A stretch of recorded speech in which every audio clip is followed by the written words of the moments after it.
Pernah nggak sih kalian lihat dua orang melakukan kesalahan yang sama, tapi yang satu saja yang dihujat habis-habisan, sementara yang satunya itu lagi santai saja. Padahal kalau dipikir-pikir mereka melakukan kesalahan yang sama. Nah, kenapa bisa beda? Disinilah konsep moral jadi lebih menarik untuk dibahas. Halo semua, jadi di video ini aku mau bahas tentang moral, yaitu konsep dalam filsafat moral yang menjelaskan bagaimana penilaian kita terhadap seseorang bisa mempengaruhi hal-hal yang sebenarnya itu di luar kendali mereka. Apa itu moral? Moral itu adalah kondisi di mana seseorang dinilai secara moral, bukan cuma dari niat atau usahanya, tapi juga dari hasil yang dipengaruhi oleh keberuntungan atau faktor eksternal. Contohnya gini, ada dua orang yang sama-sama ngebut jalan. Secara tindakan, mereka itu sama-sama salah. Tapi yang satunya itu selamat, sedangkan yang satu lagi nabrak orang. Padahal secara tindakan mereka itu sama-sama salah, tapi penilaiannya kita ke mereka itu jadi beda. Nah, itu yang disebut dengan moral. Yang lebih dalam, moral ini juga punya beberapa jenis. Yang pertama, ada keberuntungan hasil, yaitu yang berkaitan dengan hasil akhir dari suatu tindakan.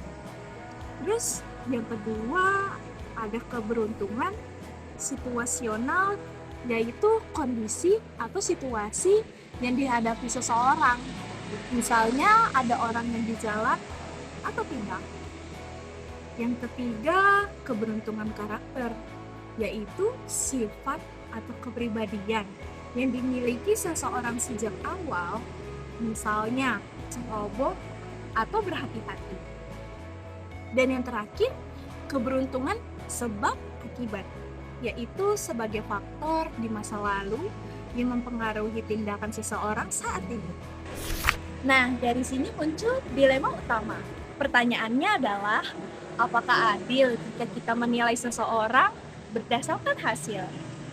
Padahal hasil itu nggak sepenuhnya dalam kendali mereka. Kalau kita nilai dari niat, berarti dua-duanya itu sama-sama salah. Tapi kalau kita nilai dari hasil, yang satunya jadi terlihat lebih jauh lebih buruk hanya karena dia kurang beruntung. Jadi di konflik antara keadilan dan kenyataan. Menurut aku, pendekatan yang paling masuk akal itu kita perlu menyeimbangkan antara niat dan konsekuensi. Niat tetap penting karena itu mencerminkan pilihan moral seseorang. Tapi hasil juga perlu dipertimbangkan karena dampak nyata ke orang lain. Selain itu, kita juga perlu punya banyak kesadaran moral bahwa penilaian kita seringkali biasanya karena hasil akhir. Jadi, kita nggak langsung menghakimi tanpa pertimbangan faktor lain.